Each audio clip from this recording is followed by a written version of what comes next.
Episode 27 Totally Shameless.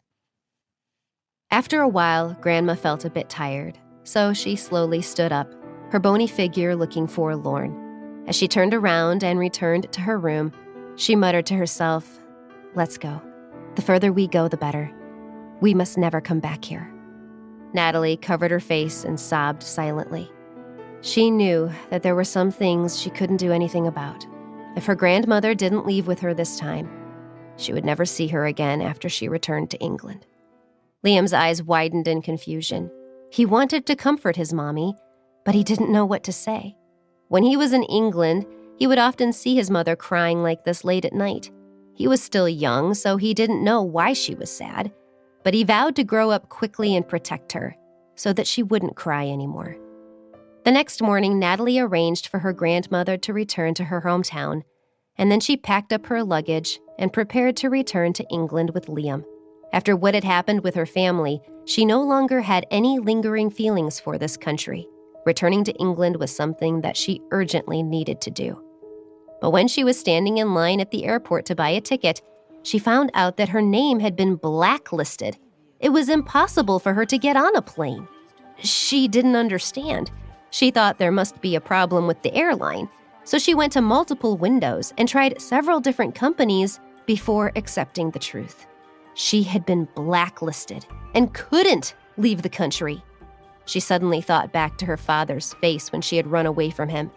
At that moment, she realized that someone must have done this on purpose. Never in her wildest dreams would she have thought that her father, who had raised her, could be so ruthless toward her. As she sat in the departure lounge, feeling angry, a shadow suddenly shrouded her entire body. She raised her head and saw her stepsister standing in front of her, looking down. From where she sat, she could see the satisfaction in her eyes. "You did this, didn't you? Cheryl, you're crazy!" Natalie had already guessed that this had something to do with her stepsister, and seeing her standing in front of her, she wanted to rip her apart. Cheryl was like this.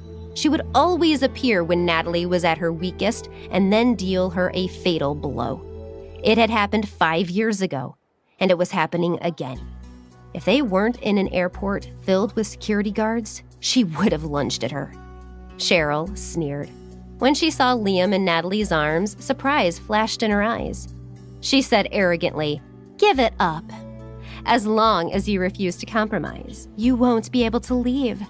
Nick's aunt is an airline executive. We can make sure you'll never be able to buy a plane ticket." Cheryl recalled the hesitation in Nick's eyes when he had first heard her request. "Oh yeah, and not only that, Dad has found a way to revoke your residency in England, so you can't go back there." Natalie was so angry that her entire body was trembling. She looked at Cheryl, who was laughing gleefully. At that moment, she felt that her sister was extremely ugly. "You really are going all out to force my hand. You're totally shameless. If Nick sees you like this, do you think he will still love you?" Natalie sneered.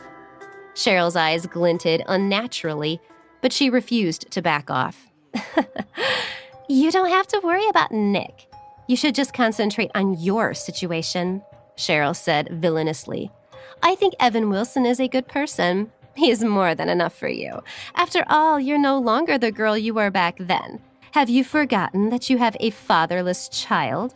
These words stabbed at Natalie's weakest spot. Cheryl could say whatever she wanted, but Liam was innocent. She could no longer control her emotions and chased Cheryl away. Cheryl didn't put up too much resistance.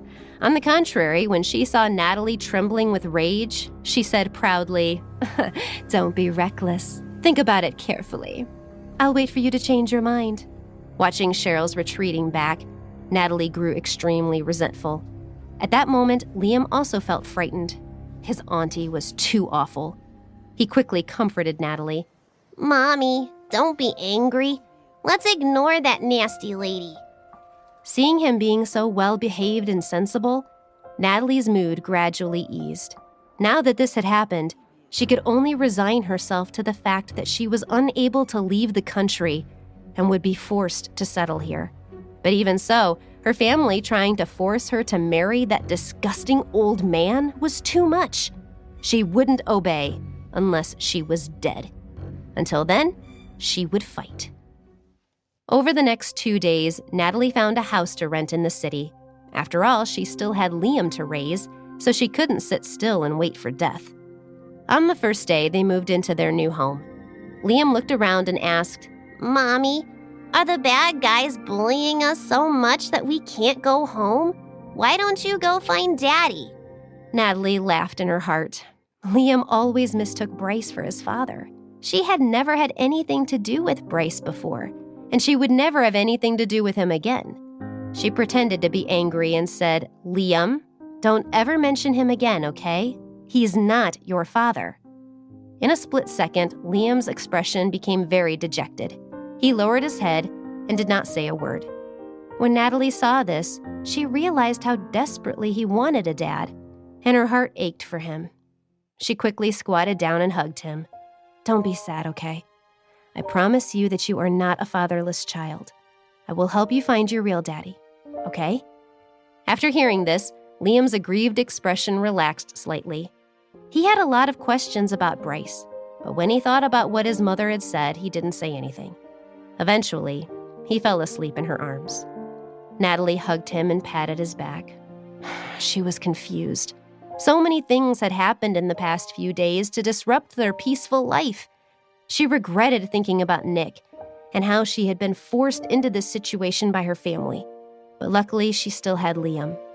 As long as she worked hard to create a stable life for him, it didn't matter what her family did. She would live a better life than the one they wanted for her.